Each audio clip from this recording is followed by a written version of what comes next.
यह बात बहुत समय पहले की है। शीतलपुर नामक एक गांव हुआ करता था। उस गांव में बहुत सारे किसान भाई थे जो खेती करके अपना जीवन व्यापन करते थे और जिनके पास खेत नहीं था वह बड़े जमींदारों के खेतों में काम करते थे या फिर बड़े व्यापारी और सेठ के घरों पर काम करते थे।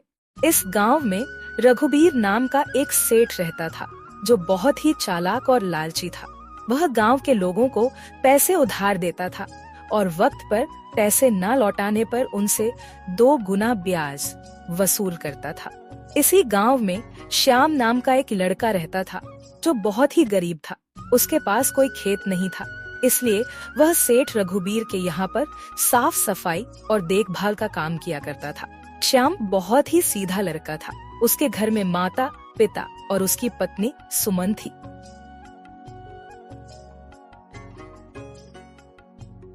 आप और आपके सेठ जी जरा सी देर क्या हो जाए, पूरा घर सर पर उठा लेते हैं। रुको, अभी लगाती हूँ खाना, आप जरा बैठ जाओ।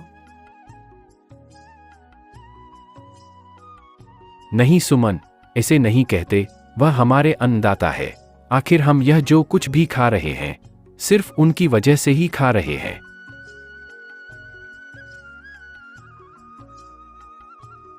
अरे यह क्या, सब्जी नहीं है? सब्जी कहाँ से आएगी? सब्जी के लिए पैसे चाहिए। और वह कल जो तुम पैसे लाए थे उसमें तो केवल यह चावल नहीं आएगी, तो सब्जी कहाँ से आती है? अजी, मैंने आपसे कितनी बार कहा है, उस रघुवीर सेठ के घर से काम छोड़कर आप कहीं और काम क्यों नहीं ढूंढते? वह रघुवीर एक नंबर का लालची इंसान है। इतना सारा काम करवाता है और पैसे के नाम पर क्या देता है? ठेंगा। नहीं सुमन, इसे नहीं कहते। वह हमारे अन्नदाता है। आखिर हम यह जो कुछ भी खा रहे हैं सिर्फ उनकी वजह से ही खा रहे हैं। हाँ हाँ, उनकी वजह से तो रोज हमारे घर में पूरी पकवान बनते हैं। जाइए, अपने सेठ जी के पास जाइए। श्याम रघुबीर सेठ के यहाँ पर काम पर चला जाता है। क्यों रे श्याम, आज फिर से तुझे देर हो गई? साहब जी, वहाँ बस 5 मिनट ही देर हुआ।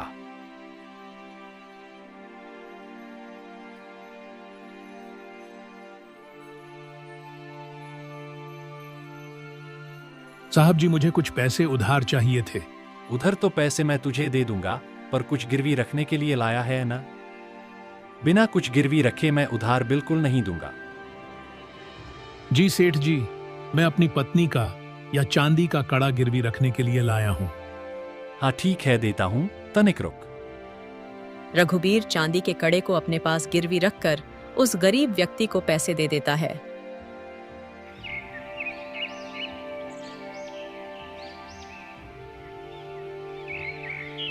अरे गोपीनाथ, जरा पता तो कर, आखिर ये गांव के लोगों को क्या हो गया है? इन्हें पैसे वैसे नहीं चाहिए क्या? साहब जी, मैंने सुना है इस गांव में एक नया सेठ आया है जो बहुत ही अमीर है। पूरे गांव में उसी की चर्चा हो रही है और आजकल गांव के लोग उसी से पैसे उधार ले रहे हैं और सुना है कि वह सेठ बिना कुछ गिरवी रखे पैसे उधार देता है।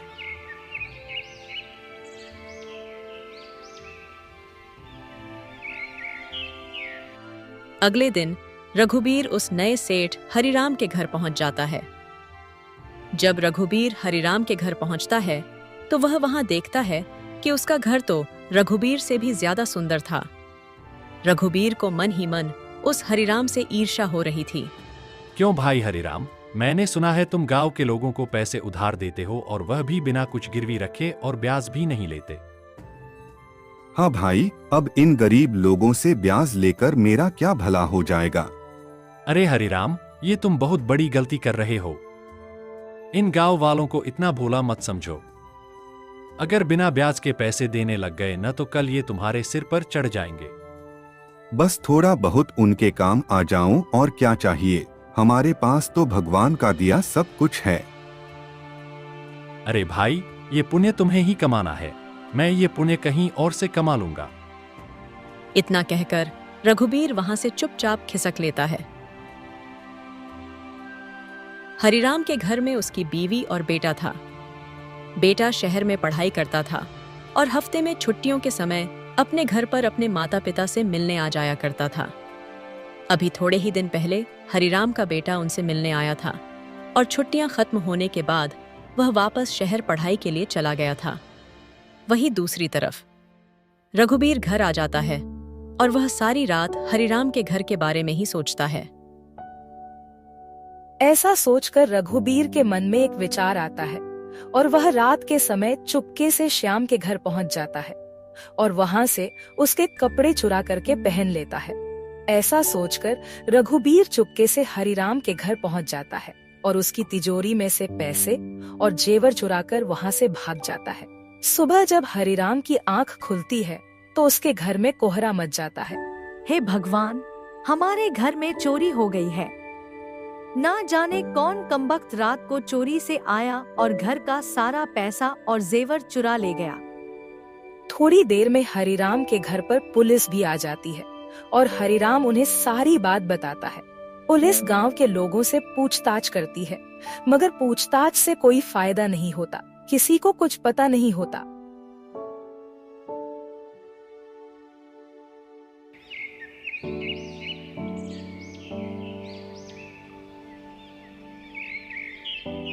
एक हफ्ते बाद जब पुलिस वापस हरिराम के घर आती है तो वह बताती है, जी अभी तक कोई भी साबूत बरामद नहीं हुआ है, लेकिन आप चिंता मत कीजिए, हम जल्दी चोरों का पता लगा लेंगे। आखिर आपके घर चोरी करने की हिम्मत किसने की? तभी पुलिस की नजर हरिराम के घर में लगे सीसीटीवी कैमरे पर जाती है और वह हरिराम से पूछता है, ये क्या है? वह मेरा बेटा अजय है ना, उसी ने अभी 2 हफ्ते पहले ही हमारे घर में यह कैमरा लगाया था। कह रहा था शहरों में बहुत कैमरे लगाए जाते हैं, इसलिए हम भी अपने घर में कैमरे लगाएंगे। हम इस कैमरे की मदद से चोर को पकड़ सकते हैं, क्योंकि चोरी तो आपके घर 1 हफ्ते पहले हुई है और कैमरे का सेटलमेंट आपके घर 2 हफ्ते पहले हुआ है ना, तो इसमें वह चोर पक्का दिख जाएगा।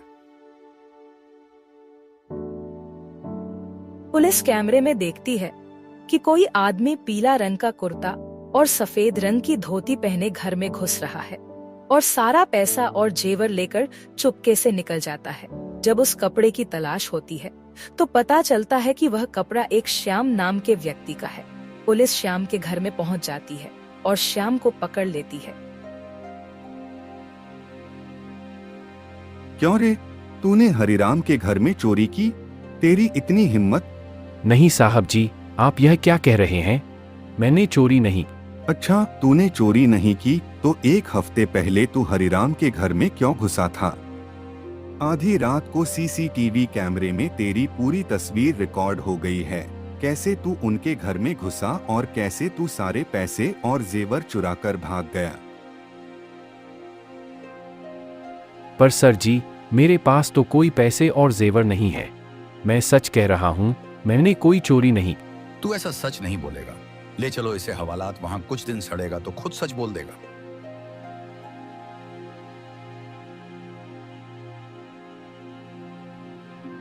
पुलिस श्याम को पकड़कर हवालात में बंद कर देती है। उधर दूसरी तरफ श्याम की पत्नी और माता पिता बहुत परेशान थे। उन्हें यह समझ नहीं आ रहा था कि अचानक से यह क्या हो गया। श्याम की पत्नी सुमन श्याम से मिलने पुलिस स्टेशन पहुंच जाती है और वहां पर श्याम से बात करती है। जी, मुझे यह पता है कि आप चोरी नहीं कर सकते हैं, मगर मैं एक बार यह आपके मुंह से सुनना चाहती हूँ। सुमन, मैं सच कह रहा हूँ, मैंने चोरी नहीं की। तुम्हारी कसम, मैंने चोरी नहीं की है। अगर वह कह रहे हैं कि चोरी नहीं की है तो चोरी नहीं की होगी, लेकिन पुलिस क्यों कह रही है कि कैमरे में उसे चोरी करते देखा? मुझे एक बार सीसीटीवी कैमरे को फिर से देखना ही होगा। पुलिस स्टेशन से बाहर आ जाती है। सुमन हरिराम के घर पर जाती है और एक बार फिर से सीसीटीवी कैमरा देखने की मांग करती है। हरिराम भला इंसान था, वह उसकी इस बात की सहमति जताते हुए सीसीटीवी कैमरा दिखा देता है। सीसीटीवी कैमरे में सुमन तुरंत पहचान जाती है कि कपड़े तो श्याम के ही हैं, पर यह इंसान श्याम नहीं है। सुमन एक बार फिर से सीसीटीवी कैमरे को ध्यान से देखती है। तभी सुमन की नजर उस व्यक्ति के हाथ पर जाती है जिसने एक सोने की घड़ी पहन रखी थी। सुमन कुछ सोचती है। जहाँ तक सवाल है हमारे गांव में रहने वाले आम लोगों का, तो उनकी इतनी अच्छी आमदनी नहीं है कि वह सोने की घड़ी खरीद सके। या तो जमींदार जी के पास होगी या फिर हमारे गांव के सेठ जी के पास। और हमारे गांव में जो जमींदार है वह आजकल काम के सिलसिले में दूसरे गांव में गए हैं। तो गांव में बचे सेठ रघुबीर, हाँ वह एक नंबर का लालची आदमी है। जाते जाते सुमन रघुबीर के घर पहुंच जाती है और वहां पर जब उसकी नजर रघुबीर के हाथ पर पड़ती है तो उसने देखा कि रघुबीर ने वही सोने की घड़ी पहन रखी थी जो सीसीटीवी कैमरे के चोर ने पहन रखी थी। सुमन समझ जाती है कि रघुबीर ही वो व्यक्ति है जिसने हरिराम साहब के घर से चोरी की। सुमन को देख रघुबीर उससे पूछता है, अब तुम यहाँ क्या लेने आई हो? तेरा पति तो चोर निकला। अगर मैं यहाँ से कुछ बिना बोले चली गई तो इस रघुबीर को मुझ पर शक हो जाएगा। मुझे कुछ ना कुछ तो बहाना बनाना ही होगा कि मैं यहाँ क्यों आई हूँ। वह साहब जी, मुझे काम चाहिए था, कृपया आप मुझे थोड़े दिन के लिए काम पर रख लें। सिखाए। मैं तुझे अपने यहाँ पर काम पर नहीं रख सकता। तुम्हारा पति तो चोर है, तुम भी चुरा लोगे कुछ ना कुछ। जा यहाँ से चली जा। सुमन तो यही सुनने का इंतजार कर रही थी कि रघुबीर अपने आप ही उसे अपने यहाँ से भगा दे। सुमन निराश होने का नाटक करके चुपचाप वहाँ से चली जाती है और सुमन पुलिस स्टेशन पहुँच जाती है। वहाँ पर वह सारी बात पुलिस को बता देती है।